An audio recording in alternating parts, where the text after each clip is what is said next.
মঙ্গলে উষা বুধে পা, যথা ইচ্ছা তথা যা। নারী হয়েও জ্যোতিষী, রাগ করলেন পতিশ্রী। নবরত্ন সবার ধন, বরাহ আর মিহির কণ। নারী যদি ঘরেই শেষ, ধন্য রাজার পুণ্যদেশ। ঘরের আব্রু বাঁচাতে, খনায় ভরো খাঁচাতে। খাঁচা যদি ভাঙতে চাও, ইষ্ট নামের গান গাও। যে মেয়েদের বাড়বে বার, তাদের হবেই ঝাড়। যেই গিয়েছে রাজসভা, কেটে দিলাম পাপ জিহ্বা। কি সুন্দর একটা দেশে বড় হচ্ছিলাম। সমুদ্রটা সবুজ আর আকাশ নীলগ্রাম। তুঙ্গে ছিল বৃহস্পতি, আকাশ হাতের তালু। রাহু এবং কেতুর ভয়ে চাঁদ সেখানে ঢালু। চাঁদের আলোয় তার সঙ্গে প্রথম শিহরণ। জলে ভাসান বঙ্গ ছেলে, মিহির তনুমন। আয়ুরেখা গুনতে তার ভুল করেছে পিতা, আসলে তার পরমায়ু 100 পারমিতা। পুতুল পেয়ে সেই আমার পুতুল খেলা হলো। কখন যেন পুতুল ক্রমে প্রেমিক হয়ে গেল। না হয় সে বয়সে ছোট, না হয় আমি বড়। তাই বলে কি ভালোবাসা আটকে থাকে বলো? ভালোবাসার মিহির ক্রমে জ্যোতিষ শিখে নিল। গুরুমশাই বুড়ো হলেন, মিহির যুবক ছিল। সিংহলের মায়ার টান কাটাতে চায় সে। মন পড়েছে মাটির টানে বাংলাদেশের ঘাসে। বাংলাদেশ এলাম, তার বাপ পিতে মোর ঠাঁই। অনেক জল ঘোলার শেষে সংসারে পাক খাই। পুঁতি আমার উঠল ভোরে বচন এবং শ্লোকে। চাষাভূষর বঙ্গদেশে বচন পড়ে লোকে। বাতাস সেই বচন নিয়ে গেল রাজার কাছে। স্বামী শ্বশুর সিঁটিয়ে থাকে রাজা বকেন পাছে। মেয়ে মানুষ জ্যোতিষ গোনে, বচন বলে ভালো। ওকে আমার সামনে আলো, মুখে ফেলবো আলো। রাজার কথা শুনে মিহির বড়ই চমকান। কি করে এই গুচ্ছ কথা হলো পঞ্চকান?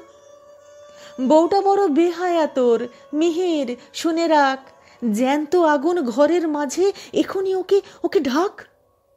কোন বাদারে কি শিখেছে জানে না সহবত।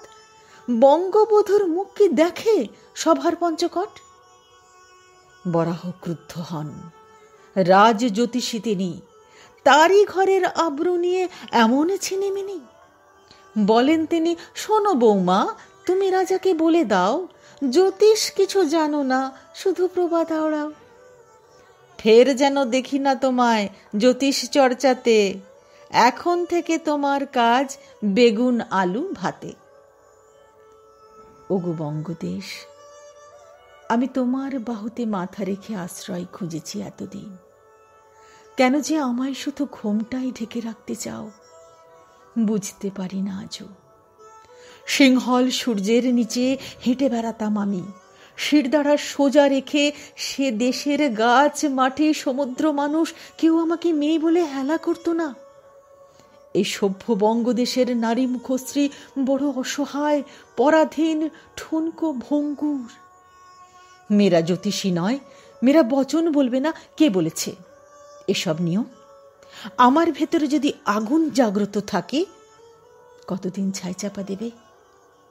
আমি যে লিখতে চাই, আমি যে বলতে চাই, আমার মুখের ভাষা আছে।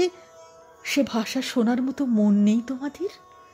বঙ্গদেশ, বরাহ মিহির, যে ছেলে বেঁচে ফিরে এলো তার ঘরে, যে পিতা ছেলেকে ফিরে পেল আমার জন্য,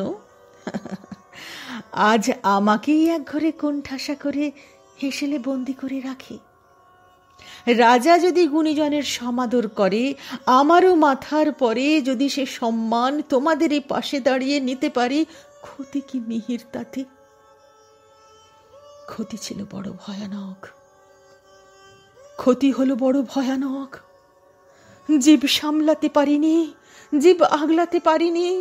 খোলা মাঠে একা অসহায়, দাঁড়িয়েছে মোর জিহ্বা, তরোয়াল খোলা জল্লাদ ছুটে এলো ওকে মারতে। চিৎকার করে বললাম, মারবে তো মারো আমাকে, আমি মরে যাব লহমায়, বেঁচে থাক শুধু জিহ্বা।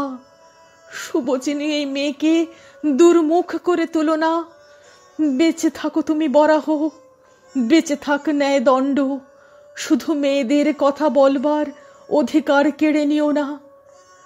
জল্লাদ তবু থামে না, ভয়ানক এক আঘাতে কেটে গেল আলচিপটা। খনা মরে গেল তখনই। আমাদের নারী জিহ্বা মাঠে পড়ে আজও কাঁদছে, মাঠে পড়ে আজও কাঁদছে আমাদের নারী জিহ্বা।